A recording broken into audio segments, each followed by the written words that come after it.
A few thousands of years ago, the lands of Egypt were ruled by pharaohs who wielded so much power that many believed themselves to be immortal and claimed to be gods on earth. As time passed, the rulership was handed down generation after generation, with each pharaoh growing more oppressive than one before.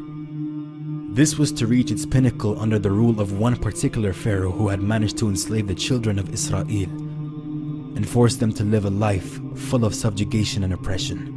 One night, while sleeping soundly in his palace, the pharaoh had a dream, in which he saw a massive fire coming out from the Holy Land and spreading all the way down through Egypt, destroying everything in its path. Everything except for the houses of the enslaved children of Israel. When the pharaoh awoke, he knew that what he had saw was more than just a dream, but instead was a vision of what was to come in the future. And so, the pharaoh called his wise men and dignitaries and asked if anyone could interpret the dream he saw. The men then told the pharaoh that according to his vision, his empire was destined to be destroyed, and that this would be done at the hands of a male child born from the children of Israel. When the pharaoh heard this, he wasted no time and immediately called for his men to kill every newborn child from the enslaved Israelites. Horror then quickly ensued, with the pharaoh's soldiers marching through the towns and villages, murdering every male newborn they could find.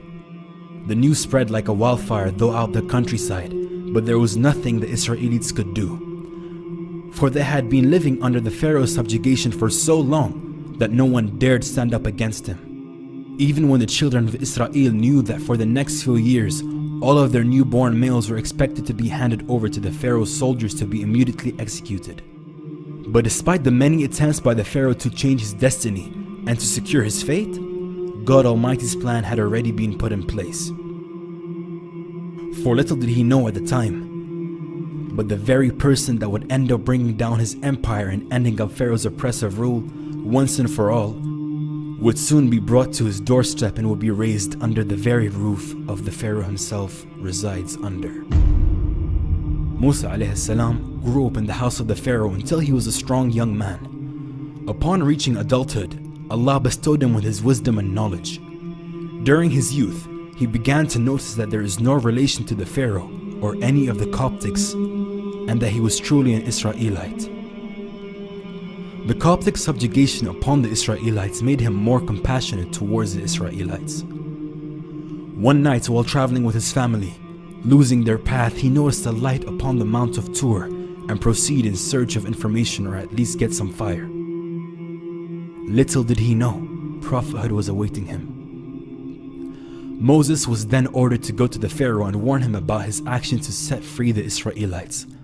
The Almighty Allah bestowed him with miracles to prove to the Pharaoh and his people that he is indeed a prophet of God. Therefore, Moses A.S. and his younger brother Harun A.S. confronted the Pharaoh and invited him towards the true religion. Upon this, a dialogue took place between Moses and the Pharaoh. Musa went on to warn the Pharaoh of all the calamities that would occur if he did not follow the guidance of Allah. But the Pharaoh refused to listen because he truly thought that he himself was a god. The Pharaoh still did not accept and continued to reject Allah and his prophet Moses A.S. Allah subhanahu wa ta'ala had granted Moses A.S. many signs. These signs were means to break the tyranny of the Pharaoh so he may accept the one Allah and set free the Israelites. Each sign was greater than the previous sign. Allah brought down a drought that stopped crops from growing and made cattle die of thirst. The Pharaoh promised to let the Israelites go if the drought would stop. Allah stopped the drought, but the Pharaoh broke his promise. Then another sign came, the sign of lice, which spread amongst the Egyptians, carrying diseases. Their refuge to Moses and their promise to him was repeated. His prayer to Allah was repeated, and so, too, their breach of promise as usual. And the frogs, such that they infested their houses and food supplies. Then Allah sent swarms of locusts, which ate whatever crops they had grown. The people hurried to Moses, asking him to invoke Allah to remove his affliction and promising that they would send the children of Israel with him this time. The locusts departed, but they did not fulfill their promise. The water in Egypt turned to blood. Although Allah showed them signs in abundance, they turned away and were arrogant. Thus it was decreed that Allah would make them a sign for those to come later. Finally, the time came when Allah revealed to Musa alayhi salam to take the Israelites and escape from the land of Egypt. When the Pharaoh found out the Israelites had escaped, he had ordered all his forces to go and catch them and bring them back. When Musa reached the Red Sea, Allah commanded him to strike the water with his rod. Upon hearing this, Musa heard and obeyed his Lord. The Red Sea miraculously parted and left a straight and narrow path down, which Musa guided his people. When seeing the Israelites passing the sea, the Pharaoh and his men also went into the separated sea to pursue them for oppression and tyranny.